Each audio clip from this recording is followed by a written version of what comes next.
Piensa en la última vez que estuviste en un sitio lleno de gente y no conseguiste entender lo que alguien te decía a 2 metros de distancia. Una estación, un restaurante ruidoso, la sala de espera de un hospital, y eso que hoy vivimos rodeados de altavoces, de micrófonos, de aparatos diseñados por ingenieros con un único trabajo: llevar una voz de un lado a otro de una habitación. Ahora imagina un lugar levantado hace más de 2000 años, tallado a mano en la ladera de una montaña griega, donde 14.000 personas escuchaban la voz de un solo actor cuando la electricidad no existía todavía. Nadie, en toda la historia posterior, ha vuelto a construir uno que funcione igual de bien, y quédate hasta el final, porque cuando entiendas por qué esa voz llegaba entera hasta la última fila, no volverás a escuchar del mismo modo el altavoz diminuto que llevas ahora mismo en el bolsillo. 14.000 personas son más de las que caben en muchos estadios de fútbol actuales. Sitúate en la fila más alta, la última, la que casi roza la línea del cielo, a decenas de metros del punto donde un hombre habla sin apenas levantar la voz. En cualquier espacio que tú conozcas, ese sonido se iría perdiendo por el camino, tragado por la distancia, por el murmullo de la gente, por el propio aire. Pero en Epidauro ocurre algo que sencillamente no encaja. Se oye igual de bien allá arriba, en la última fila, que abajo, junto al escenario. El sonido se niega a perderse con la distancia, como si alguien hubiera cambiado las reglas del juego. ¿Y cuándo has visto tú que algo funcione mejor cuanto más lejos te pones de la fuente? Ese lugar existe y puedes visitarlo hoy mismo. Está en el Peloponeso, en el corazón de Grecia, y se levantó justo al lado de uno de los santuarios de sanación más célebres del mundo antiguo, un recinto al que los enfermos peregrinaban desde muy lejos con la esperanza de curarse mientras dormían. Un arquitecto lo diseñó en el siglo IV a.C., y desde el primer día aquel enorme semicírculo de piedra se ganó fama por su belleza y su simetría casi perfecta. Y te voy a ser sincero, porque esto que vengo a contarte a mí todavía me remueve por dentro cada vez que lo pienso. Aquella obra escondía algo que ni siquiera quienes la levantaron con sus propias manos fueron nunca capaces de explicar, algo que tardaría 24 siglos en encontrar respuesta. A eso que escondía hoy lo llamamos acústica, la forma en que un espacio moldea el sonido que nace dentro de él. Y la de Epidauro sigue siendo, todavía hoy, la más asombrosa que se conoce del mundo antiguo. Durante siglos, viajeros, músicos y simples curiosos subieron hasta la última fila, pidieron a alguien que hablara abajo, en el centro, y comprobaron con sus propios oídos que la voz llegaba limpia, entera, como si quien hablaba estuviera a un solo paso. No era la impresión afortunada de un buen día ni un golpe de suerte pasajero. Se repetía siempre, con cualquiera que subiera a probarlo. Y sin embargo, nadie, en 24 siglos, sabía explicar por qué. Durante muchísimo tiempo, quienes intentaron entenderlo dieron por buenas varias respuestas. Unos aseguraban que era el viento, que suele soplar desde el escenario hacia el público y que empujaría la voz ladera arriba. Otros señalaban las máscaras de los actores, con sus bocas huecas y abiertas, funcionando como una especie de altavoz primitivo. No faltaba quien apostaba por el ritmo cadencioso con que sonaba el griego antiguo, o simplemente por la inclinación de las gradas, que acercaba a todo el mundo al escenario. Cada una de esas ideas parecía razonable, casi de sentido común.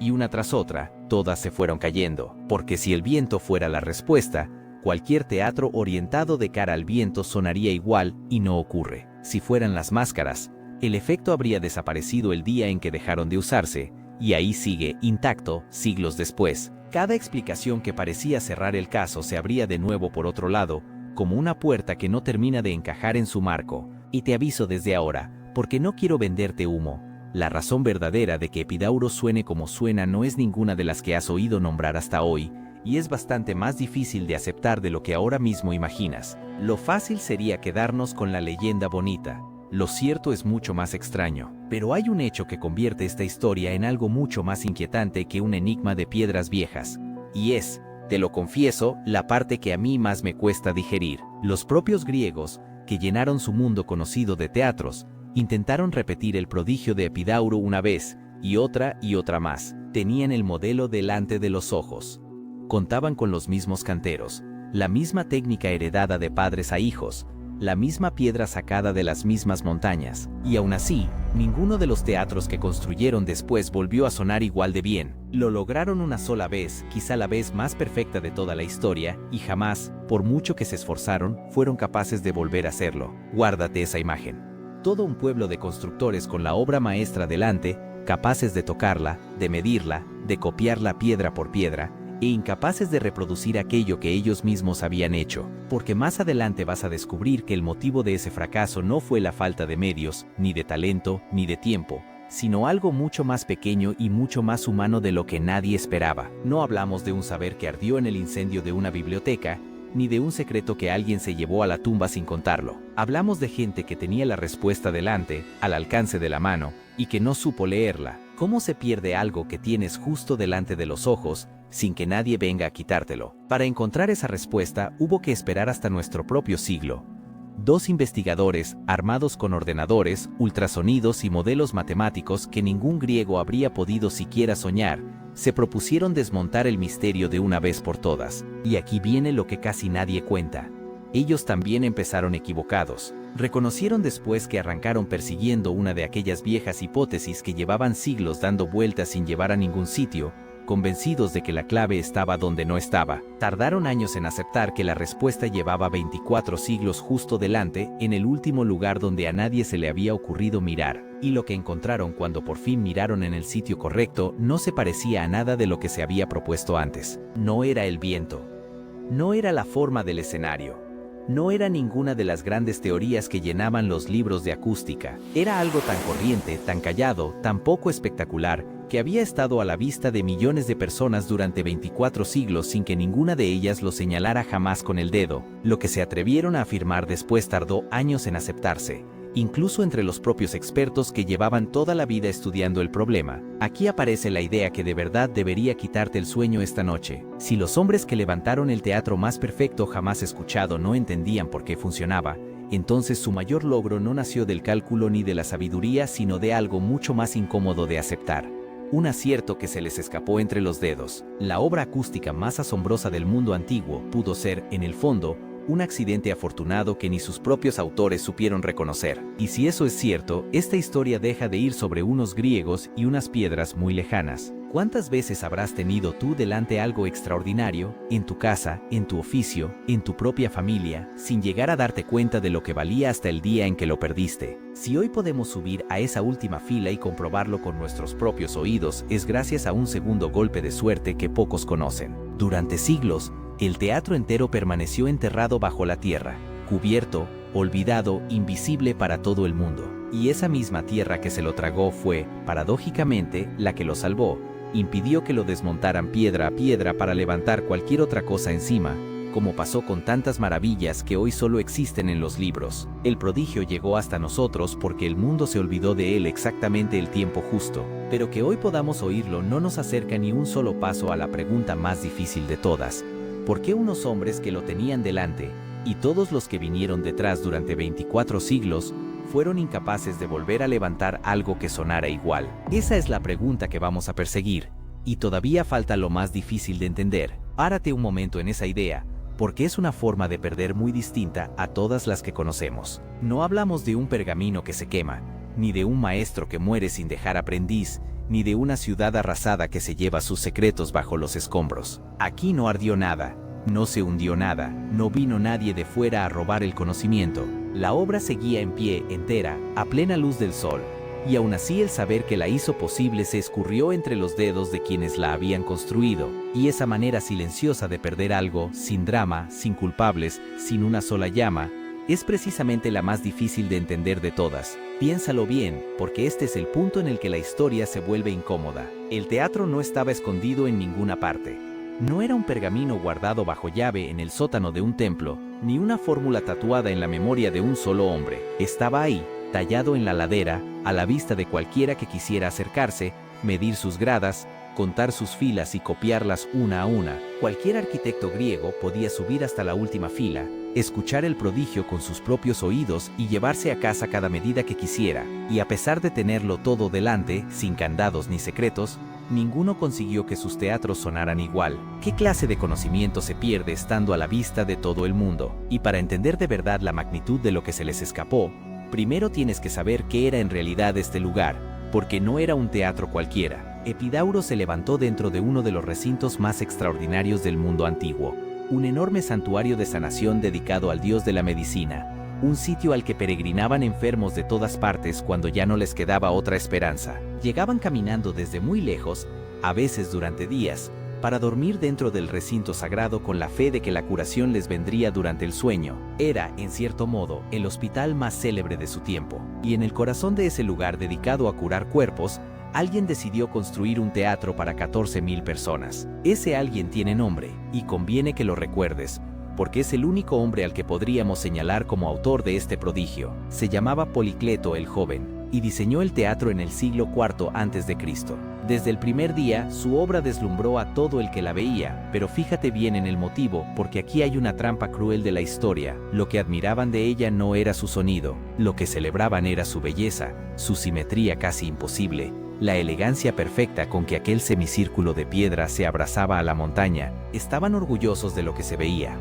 Del verdadero milagro, el que no se ve, no dijeron una sola palabra, porque ni siquiera sabían que estaba ahí. Y aquí es donde esto se pone realmente inquietante, así que déjame ser franco contigo. El problema no fue solo que no supieran explicar por qué Epidauro sonaba tan bien. El problema, mucho peor, es que creían saberlo. Estaban convencidos. Unos lo atribuían a los dioses, que habían bendecido el lugar sagrado con un don especial. Otros al viento, a las máscaras, a la voluntad divina que envolvía todo aquel santuario de curación. Tenían una respuesta para cada quien, y todas sonaban razonables, y todas eran falsas. Y no hay nada más difícil de corregir que un error del que estás completamente seguro, porque ni siquiera se te ocurre buscar en otra parte. Imagina por un momento la escena. Un arquitecto griego, orgulloso de su oficio, termina de construir un teatro nuevo en otra ciudad. Ha copiado con esmero cada proporción de Epidauro, cada curva, cada grada, cada ángulo de la ladera. Llega el día de la prueba, sube a un ayudante a la última fila y baja al centro del escenario a decir unas palabras en voz baja, y desde arriba le responden que casi no se le oye, que no es lo mismo, que le falta algo. Imagina la frustración callada de ese hombre, mirando su obra terminada, sin comprender qué le ha fallado, cuando lo ha copiado todo. Es duro decirlo, pero ese hombre murió sin llegar a saberlo nunca. Y no era un mal constructor, que quede claro, ni le faltaba talento. Tenía a su disposición ventajas que hoy nos parecerían un regalo. Los mismos canteros formados durante generaciones, la misma piedra arrancada de las mismas montañas, el mismo modelo perfecto a un par de jornadas de camino para ir a estudiarlo cuantas veces quisiera. Tenía absolutamente todo lo que necesitaría cualquiera para reproducir una obra. Y aun con todo eso en la mano, el resultado nunca fue el mismo. Lo que se escondía detrás de ese fracaso repetido, una y otra vez, a lo largo de generaciones enteras, tardaría siglos en salir a la luz, y cuando por fin lo hizo, costó muchísimo que la gente lo aceptara, porque copiar lo que se ve no siempre basta para copiar lo que importa. Aquellos arquitectos reprodujeron con precisión todo aquello que sus ojos podían admirar: la forma, la curva, la pendiente, la simetría que tanto elogiaban. Copiaron religiosamente lo visible. El problema es que aquello que hacía sonar a Epidauro como sonaba no estaba en nada de lo que ellos miraban con orgullo. Estaba en un detalle tan modesto, tan poco vistoso, que a ningún constructor se le pasó por la cabeza que pudiera ser importante. Copiaban con cariño lo que brillaba, e ignoraban por completo lo que de verdad hacía el trabajo, sencillamente porque no llamaba la atención de nadie. Da un salto de varios siglos conmigo, porque la historia tiene todavía otra vuelta de tuerca. Mucho después llegaron los romanos, se enamoraron también de aquel teatro y decidieron ampliarlo. Sumaron 21 filas nuevas a las 34 que habían construido los griegos, hasta dejarlo en las 55 que aún hoy puedes contar sentado en sus gradas. Y lo asombroso es que el prodigio siguió funcionando pese a la ampliación. Pero fíjate en algo, los romanos heredaron el milagro exactamente igual que lo habían recibido los griegos, sin entenderlo tampoco. Se pasaron de mano en mano, como una joya de familia, un secreto que nadie en toda la cadena fue capaz de leer. Y este es el patrón que de verdad debería erizarte la piel, porque se repite en toda la historia. Una verdad enorme, plantada a plena luz, delante de generaciones enteras, admirada por la razón equivocada, copiada en el lugar equivocado, heredada durante siglos sin que nadie la comprendiera. No hizo falta que nadie la enterrara para que se perdiera.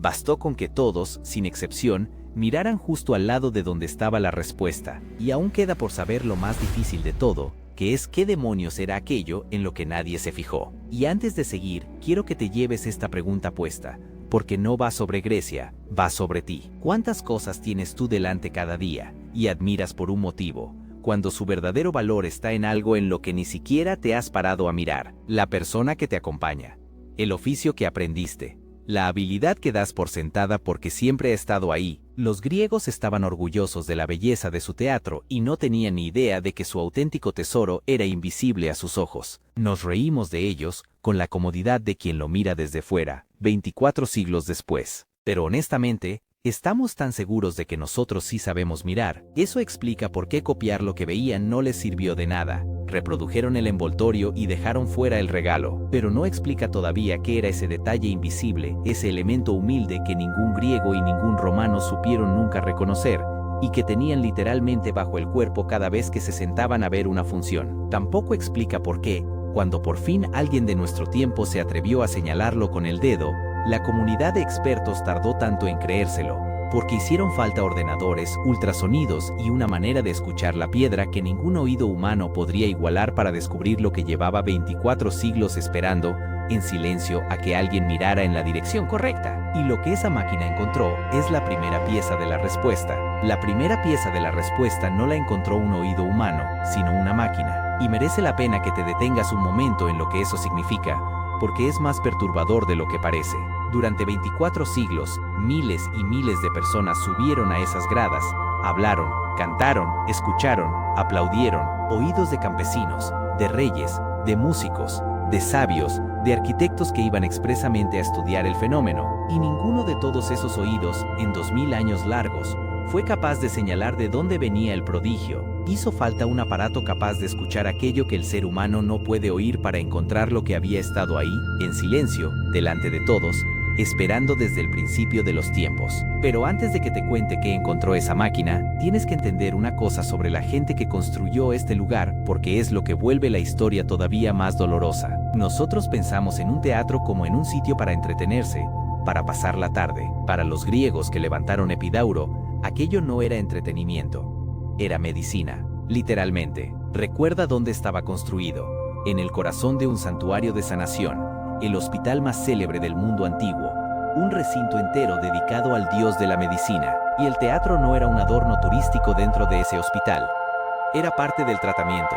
Déjame explicarte esta idea, porque es una de las cosas más hermosas y más sorprendentes que he encontrado preparando esta historia. Los griegos estaban convencidos de que asistir a una tragedia curaba el alma. Creían que, al ver sufrir a los personajes sobre el escenario, al llorar con ellos, al sentir miedo y compasión por su destino, el espectador expulsaba de dentro sus propias emociones enfermas y salía del teatro purificado, aliviado, sano. Le pusieron nombre a ese fenómeno. Lo llamaron catarsis, una limpieza del interior a través de la emoción. Un pensador llamado Aristóteles lo dejó escrito.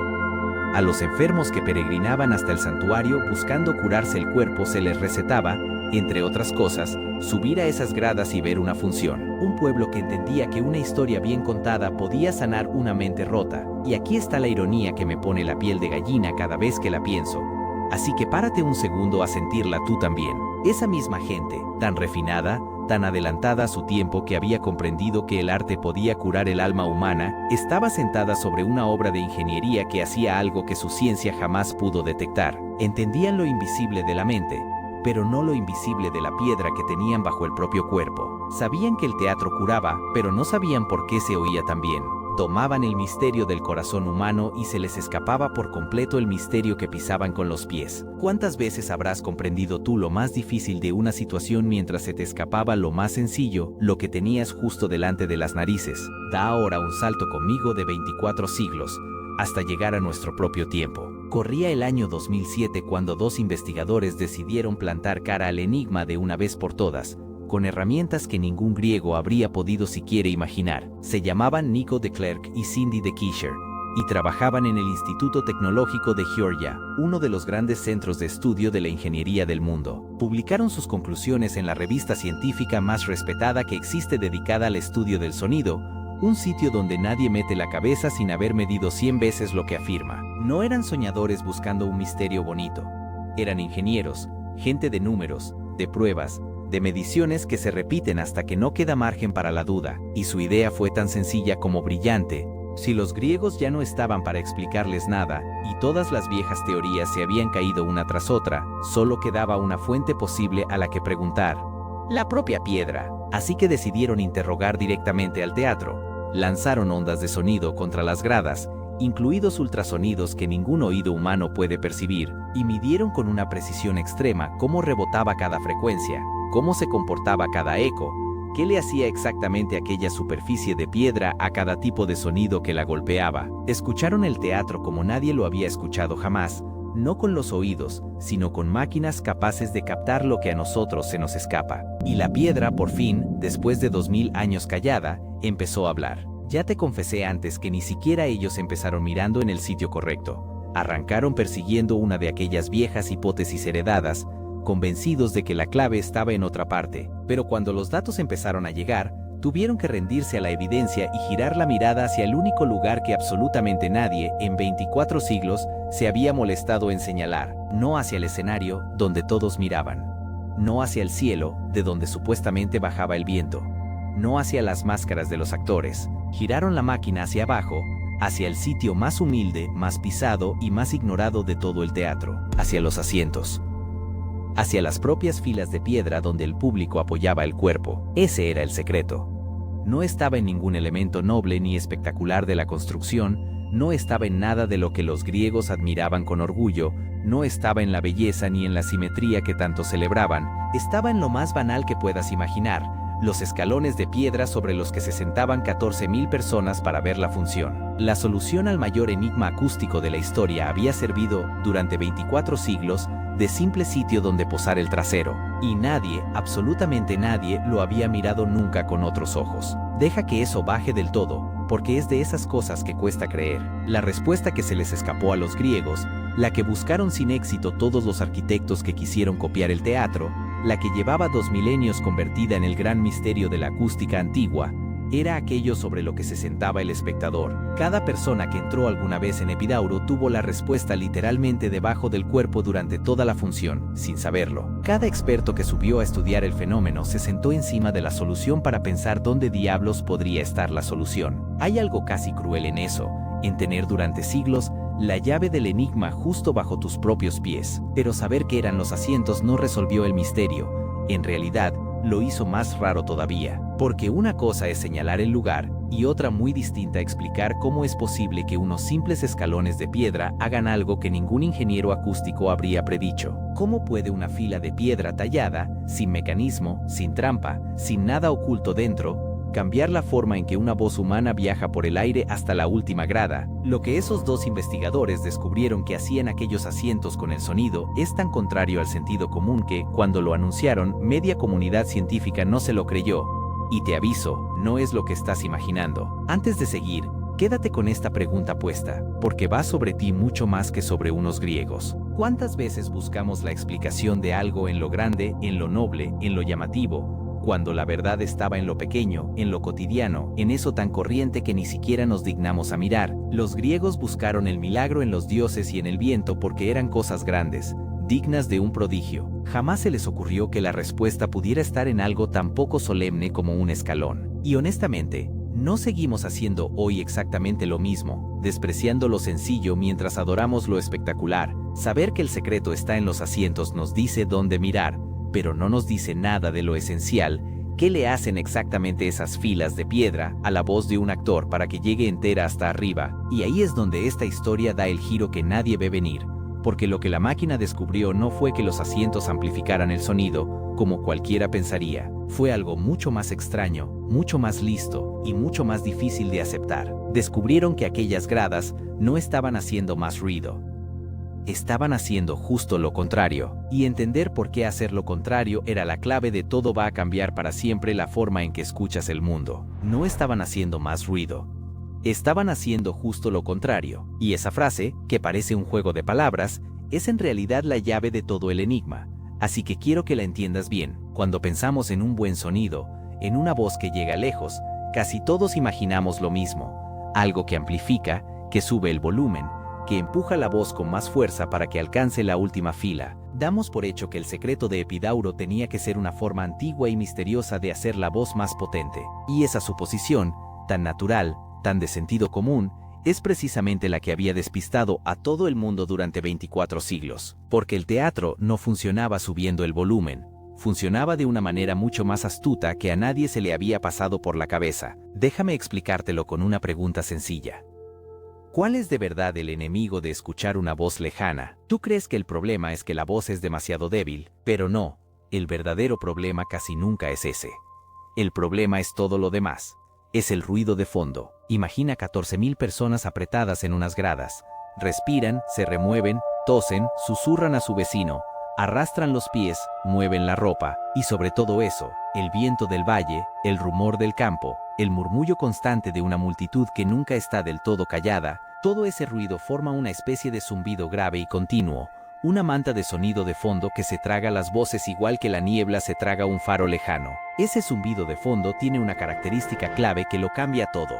Es grave, es un sonido bajo, profundo, retumbante, el tipo de sonido que hace un motor al relentí o una nevera vieja de madrugada. La voz de un actor que declama, en cambio, vive en la zona aguda, mucho más alta y más brillante. Aquí es donde aquellos escalones de piedra hacían su magia silenciosa, porque si consigues quitar de en medio el zumbido grave del fondo, dejando pasar solo los agudos de la voz, entonces esa voz llega arriba limpia, nítida, sin que nada la entierre por el camino. No hace falta hacerla más fuerte. Basta con hacer callar todo lo demás. ¿Cómo se calla el ruido con una simple grada de piedra? Aquí está el detalle que a los griegos se les escapó por completo. Si te fijas bien en esas filas, no son una superficie lisa, son escalones, hileras, surcos, una sucesión regular de subidas y bajadas repetida decenas de veces ladera arriba. En el lenguaje de los ingenieros, eso es una superficie corrugada, una superficie con ondas, con relieve. Es exactamente el mismo principio, aunque a los griegos les sonaría a brujería, que hoy usamos en las espumas rugosas que forran las paredes de un estudio de grabación o en esas texturas onduladas de las paredes de un aparcamiento subterráneo. La forma repetida de la piedra no es decoración. Es, sin que nadie lo diseñara a propósito, un aparato acústico. Lo que hace ese aparato de piedra es actuar como un filtro. Piensa en un colador, pero para sonidos en lugar de para agua. Aquellas hileras corrugadas atrapaban y apagaban las frecuencias más graves, el zumbido bajo del público y del viento, todo ese ruido de fondo por debajo de cierto punto. Y a la vez rebotaban hacia arriba, hacia el público, las frecuencias más agudas, justo la franja donde vive la voz humana que declama. La piedra separaba el sonido en dos. Se quedaba con la basura grave y dejaba subir limpio lo que de verdad importaba, un filtro. Un colador acústico tallado en la ladera de una montaña, siglos antes de que nadie tuviera la más remota idea de cómo funciona el sonido. Los investigadores incluso pusieron un número a esa frontera invisible, en torno a los 500 hercios. Por debajo de esa cifra, el terreno del murmullo grave y del ruido de fondo, la piedra lo amortiguaba. Por encima, el terreno de la voz del actor, la piedra lo dejaba viajar hacia las gradas. Y párate a admirar lo que eso significa.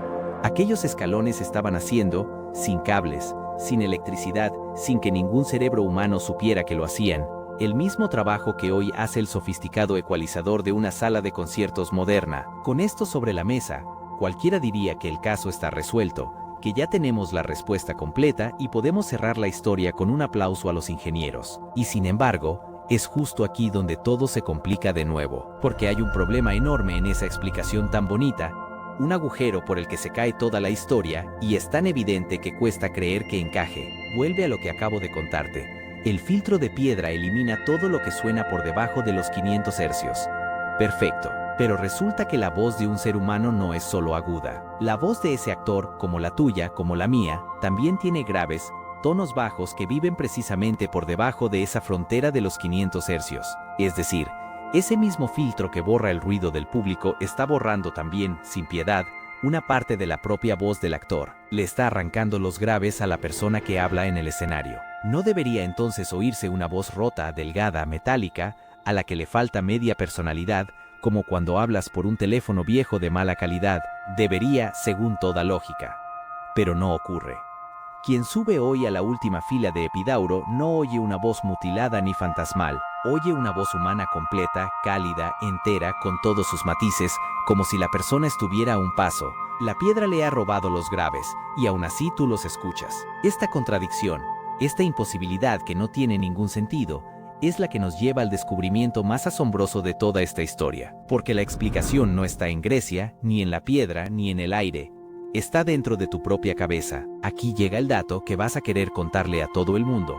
Así que agárrate. Cuando a un sonido le faltan los graves pero le llegan intactos los agudos, Tu cerebro hace algo prodigioso sin pedirte permiso. Reconstruye él solo los graves que no están, los inventa. Los fabrica de la nada a partir de las pistas que le dan los agudos, y te los sirve como si de verdad hubieran llegado a tus oídos. Los científicos tienen un nombre para este fenómeno asombroso. Lo llaman tono virtual, y lo que significa es demoledor. Buena parte de esa voz griega perfecta que uno escucha en la última grada no existe físicamente, no está en el aire. La está creando, en ese preciso instante, el cerebro de quien escucha. La mitad del milagro no lo pone la piedra, lo pones tú. Y por si crees que esto es una rareza de un teatro griego que no te toca en nada, déjame llevártelo al bolsillo, literalmente. Ese teléfono que llevas encima ahora mismo tiene un altavoz minúsculo, del tamaño de una uña, físicamente incapaz de producir sonidos graves de verdad. Es imposible que salgan de ahí. Y sin embargo, cuando escuchas una canción o la voz de alguien por ese altavoz de juguete, oyes graves, oyes voces completas, oyes música entera, por el mismo motivo exacto. Tu cerebro rellena los graves que el aparato no puede darte, igual que rellenaba los que la piedra de Epidauro se comía. El mismo truco que hacía funcionar el teatro más perfecto de la antigüedad es el que te deja escuchar a tu familia por el móvil. Han pasado 2000 años y seguimos dependiendo del mismo prodigio escondido dentro de la cabeza. Y significa algo que casi da vértigo. Una parte de lo que oyes en cada momento del día, ahora mismo, no llega desde fuera. La termina de dibujar tu propia mente, tapando huecos, inventando lo que falta. Nunca has oído el mundo tal cual es. Oyes la versión que tu cabeza completa por ti. Ahora que ya sabes cómo se oye esa voz imposible, quiero llevarte de vuelta a la pregunta que de verdad abrió esta historia, porque a estas alturas es muy probable que ya se te haya cruzado por la cabeza la respuesta más razonable de todas. Si los griegos no pudieron repetir Epidauro, sería sencillamente porque no tenían nuestras máquinas ni nuestros números, porque no sabían lo que hoy sabemos. Y no vas desencaminado, no voy a engañarte, nada de eso lo tenían. Pero hay una distinción muy fina escondida ahí, y es la que convierte este caso en algo mucho más inquietante de lo que parece. Entender por qué funciona una cosa y ser capaz de copiarla son dos habilidades completamente distintas. Y para lo segundo casi nunca hace falta la primera. Piénsalo con algo que ocurre en cualquier cocina. Millones de personas preparan la receta de su abuela y les sale perfecta una y otra vez, sin tener ni la más remota idea de la química que sucede dentro de la sartén, de por qué el calor transforma los ingredientes, de qué reacción hace que aquello sepa a gloria. No entienden absolutamente nada del por qué, y aún así lo repiten sin fallar. ¿Y por qué les sale?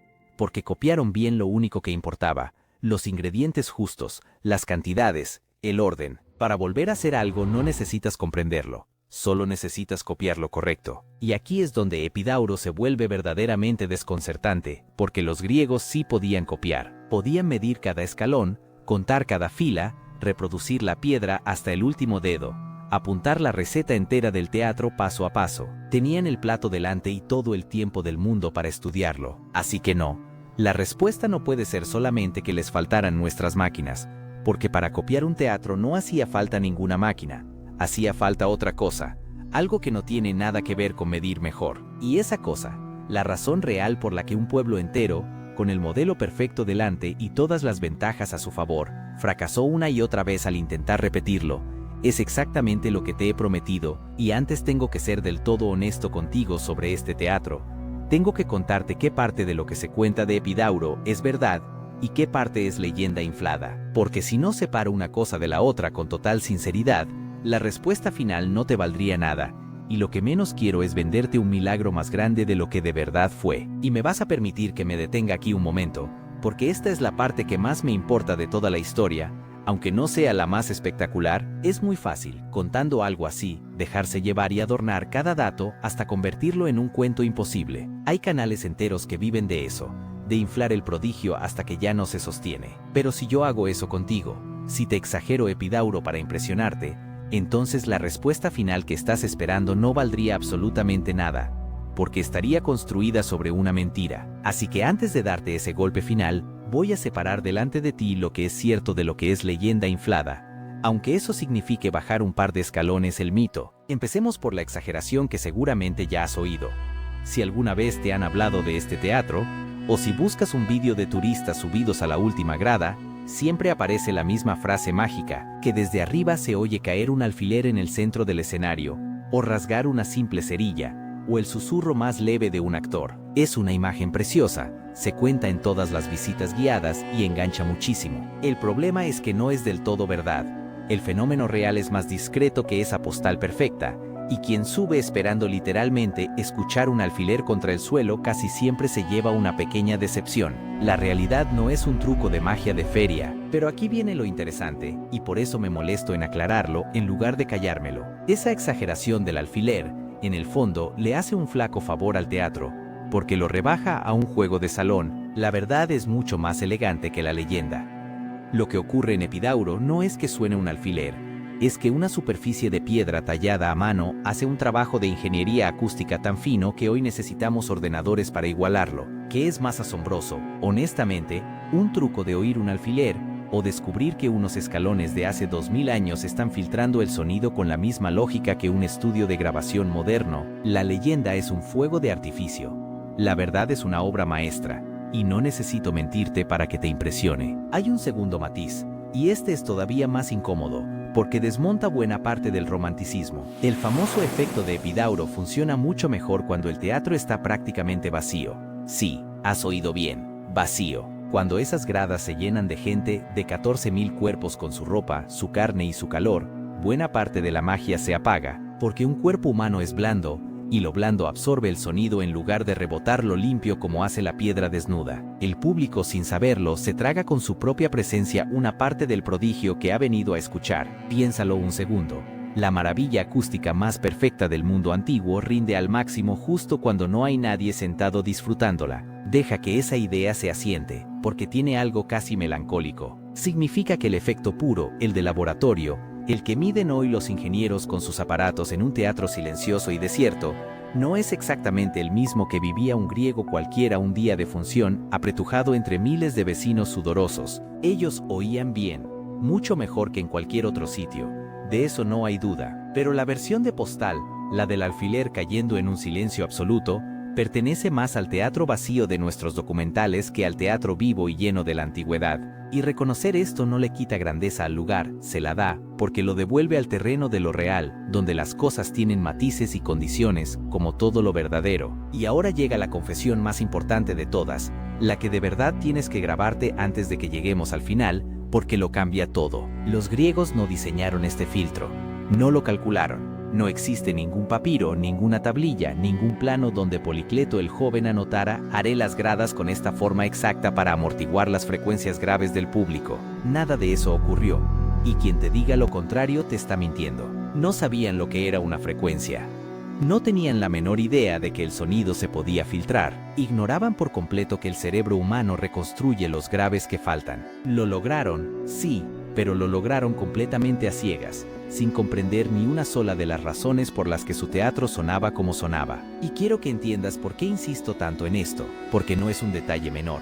Es justo lo contrario de la historia que nos gustaría contar. A todos nos encantaría creer en el genio antiguo, en el sabio griego que, adelantado a su tiempo, calculó en secreto una maravilla que nosotros solo hemos sabido explicar 24 siglos después. Esa versión es tentadora, es heroica y es falsa. La verdad es más humilde y para mí mucho más fascinante.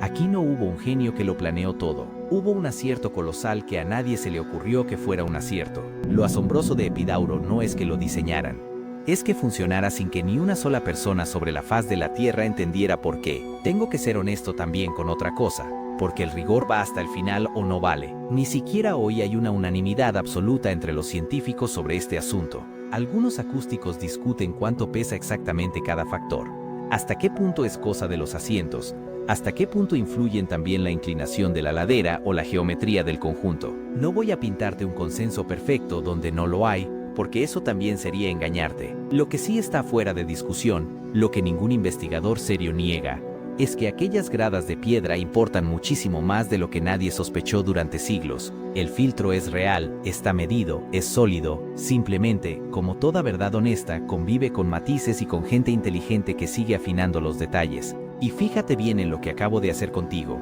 porque tiene un motivo. Te he quitado el alfiler, te he confesado que el efecto flojea con el teatro lleno, te he admitido que no hubo genio ni plan, y hasta te he reconocido que los expertos aún discuten. He desmontado uno por uno todos los adornos que harían esta historia más vendible, y aún así, te has dado cuenta de que el misterio central sigue ahí, intacto, sin un solo rasguño, porque nada de lo que acabo de confesarte responde a la única pregunta que de verdad importa. Todo lo contrario, la hace más urgente que nunca, porque escucha bien cómo encaja todo esto. Acabo de reconocerte que los griegos lograron su obra maestra sin entender absolutamente nada de por qué funcionaba. Y esa confesión, que parecía solo un gesto de honestidad, es en realidad la primera mitad de la respuesta final. ¿Te has preguntado alguna vez cuántas cosas hacemos bien por pura suerte, sin saber por qué nos salen, hasta el día en que intentamos repetirlas y descubrimos, horrorizados, que no tenemos ni idea de cómo lo hicimos la primera vez? A los griegos les pasó exactamente eso, pero con la mayor obra acústica de la historia. Y lo que ocurre cuando intentas copiar algo que lograste sin entender es, precisamente, el corazón de todo lo que te he prometido. Así que ya está el terreno limpio. Sin mitos, sin alfileres, sin genios inventados, sin exageraciones que se caigan a la primera, solo la verdad desnuda, un teatro que filtra el sonido, un cerebro que completa lo que falta, y un pueblo que consiguió todo eso sin comprender ni una pizca de cómo lo había hecho. Y quédate hasta el final, porque ahora sí, con todas las cartas boca arriba y sin nada que ocultarte, ha llegado el momento de responder a la pregunta que abrió esta historia. ¿Por qué unos hombres que tenían la obra perfecta delante de los ojos, que podían medirla piedra a piedra durante todo el tiempo que quisieran, fracasaron una y otra vez, generación tras generación, cada vez que intentaron volver a construirla? La respuesta no es la falta de máquinas. Es algo mucho más humano, mucho más cercano a ti de lo que te gustaría admitir, y explica muchísimo más que un teatro griego. Y para entenderlo del todo, tienes que volver conmigo, por última vez, al momento exacto del fracaso, a ese arquitecto griego orgulloso de su oficio, de pie en mitad de su teatro recién terminado, viendo cómo su ayudante niega con la cabeza desde la última grada porque la voz no llega igual. Ha copiado Epidauro. Lo ha copiado bien, con esmero, midiendo cada proporción. Y no le ha salido. Durante siglos, esa escena se repitió una y otra vez por todo el mundo griego, y ninguno de esos hombres llegó jamás a comprender qué estaban haciendo mal. Ahora tú, 24 siglos después, estás a punto de saber algo que ninguno de ellos supo nunca. La respuesta es tan sencilla que duele. Ellos copiaban lo que admiraban, y admiraban lo que no era. Cuando un arquitecto griego miraba a Epidauro, veía belleza, veía simetría, veía la elegancia perfecta de aquel semicírculo abrazado a la montaña. Eso era lo que celebraba, lo que consideraba la obra maestra, lo que se llevaba a casa para reproducir con devoción. Copiaba la forma noble, la curva grandiosa, la proporción divina. Copiaba, con todo el cariño y todo el talento del mundo, exactamente la parte del teatro que no tenía nada que ver con el sonido. Ponía toda su alma en reproducir el envoltorio, convencido de que ahí estaba el regalo. Y mientras tanto, aquello que de verdad hacía el milagro, la forma corrugada de las gradas, esa sucesión humilde de escalones que filtraba el ruido, pasaba por delante de sus ojos sin que la miraran ni un segundo. ¿Por qué iban a fijarse en ella? No era hermosa, no era noble, no era digna de un prodigio. Era el suelo, era lo que se pisa, era el sitio corriente donde la gente posaba el cuerpo. A ningún arquitecto se le pasó por la cabeza que el secreto de la mayor obra acústica de la historia pudiera esconderse en algo tan vulgar como la forma de un escalón. Así que lo copiaban de cualquier manera, sin cuidado, porque para ellos daba igual. Reproducían con precisión de orfebre lo que no importaba, y despachaban con un encogimiento de hombros lo único que importaba de verdad. Ahí está. Ese es el motivo por el que un pueblo entero, con la obra maestra delante, con canteros expertos, con la misma piedra y todo el tiempo del mundo, fracasó una y otra vez durante generaciones. No les faltaron medios, no les faltó talento, no les faltaron nuestras máquinas, porque para copiar bien un escalón no hace falta ninguna máquina. Lo que les faltó fue saber dónde mirar. Estaban resolviendo el problema equivocado con una dedicación admirable. Es como si durante siglos hubieran intentado repetir la receta de la abuela clavando el color del mantel y la forma del plato, mientras olvidaban el único ingrediente que hacía que aquello supiera a gloria, sencillamente porque nunca se les ocurrió que un detalle tan pequeño pudiera ser la clave. Y aquí es donde esta historia deja de ir sobre unos griegos y sus teatros y empieza a ir sobre ti, porque ese error, el de admirar lo vistoso y despreciar lo humilde, el de copiar el envoltorio y perder el regalo, no fue un error griego, es un error profundamente humano. Y lo seguimos cometiendo cada día, tú y yo, sin darnos cuenta. Miramos lo que brilla y pasamos por alto lo que sostiene. Aplaudimos la fachada y no vemos los cimientos. Valoramos a las personas por lo que se ve y no por lo que callan. ¿Cuántas veces habrás copiado tú, en tu vida, la parte equivocada de algo que admirabas, poniendo toda tu energía en el brillo mientras se te escapaba, delante de las narices, lo único que de verdad importaba? Piensa en cuántas cosas de tu propia vida funcionan sin que sepas por qué. Una relación que va bien, un trabajo que te sale, una costumbre familiar que heredaste y que sostiene tu casa sin que nunca te hayas parado a entender cómo. Los griegos nos enseñan algo incómodo, que lo que logramos sin comprender es lo primero que perdemos, porque el día que las circunstancias cambian y hay que reconstruirlo, descubrimos que jamás supimos que lo hacía funcionar. No basta con que las cosas salgan bien. Si no entiendes por qué salen bien, estás a una sola generación de perderlas para siempre, exactamente como se perdió el secreto de Epidauro. El verdadero saber no es hacer que algo funcione, es entender por qué funciona, para poder volver a hacerlo cuando todo lo demás falle. Y esa es, en el fondo, la lección más valiosa que este teatro enterrado durante siglos nos manda a través de 24 siglos de silencio. No la de un truco acústico, por asombroso que sea. La de que el conocimiento que no se comprende es un préstamo, no una herencia. Los griegos tuvieron el préstamo más hermoso de la historia y no supieron convertirlo en herencia, porque nunca leyeron la letra pequeña de su propia obra maestra. Nosotros, ahora, 24 siglos después, por fin la hemos leído. Y esa es la diferencia entre mirar y ver, entre repetir y saber, entre tener algo entre las manos y merecerlo de verdad. Fíjate en la enorme paradoja con la que se cierra este expediente. Aquel teatro sobrevivió porque el mundo lo enterró y se olvidó de él. La tierra que lo tragó fue la que lo protegió de acabar convertido en piedra para otras construcciones. Se salvó gracias al olvido, pero su secreto, el de verdad, el que explica su sonido, ese no lo enterró la tierra. Lo enterró algo mucho más difícil de desenterrar, que es la certeza equivocada de quienes creían saber ya la respuesta. Y hoy, por primera vez en 2000 años, las dos cosas han salido a la luz al mismo tiempo: la piedra y su porqué. El expediente de Epidauro, sellado durante 24 siglos, por fin está abierto y leído entero, y no se cierra con una pérdida, sino con algo que ahora te pertenece. Porque ya sabes lo que ningún arquitecto griego supo jamás. Sabes que el sonido se puede limpiar en lugar de amplificar. Sabes que tu propio cerebro fabrica la mitad de lo que oyes. Y sabes, sobre todo, que lo que admiramos casi nunca es lo que sostiene, y que copiar el brillo de las cosas es la forma más segura de perder su secreto. Los griegos abrieron este archivo sin saber leerlo. Tú acabas de terminarlo. La única pregunta que queda, y esta te la llevas a casa, es qué tienes hoy delante de los ojos, admirándolo por el motivo equivocado, sin darte cuenta todavía de dónde está su verdadero valor. Si has llegado hasta aquí, es porque perteneces a esa clase de personas que prefieren entender antes que creer, que no se conforman con la postal del alfiler y quieren saber qué hay de verdad debajo de la piedra. Este canal existe para gente como tú. Así que suscríbete si quieres seguir abriendo conmigo los expedientes que la historia oficial prefirió dar por cerrados, porque en el próximo hemos desenterrado el caso de una tecnología antigua que fabricaba hielo en mitad del desierto, sin electricidad y bajo un calor imposible, y que también supimos perder. Lo tienes esperándote en la pantalla, con el sello todavía sin romper. Y antes de cerrar este expediente, quiero pedirte una cosa, porque de verdad me interesa lo que piensas. Cuéntame ahí abajo, en los comentarios. ¿Qué es eso que tú haces bien sin saber del todo por qué te sale esa habilidad, esa receta, ese oficio que heredaste y que temes que se pierda si un día no lo enseñas? Y sobre todo, dime qué otro misterio quieres que desenterremos juntos. ¿Hay alguna tecnología antigua, algún objeto imposible, algún saber olvidado que siempre hayas sospechado que esconde más de lo que cuentan? Escríbelo.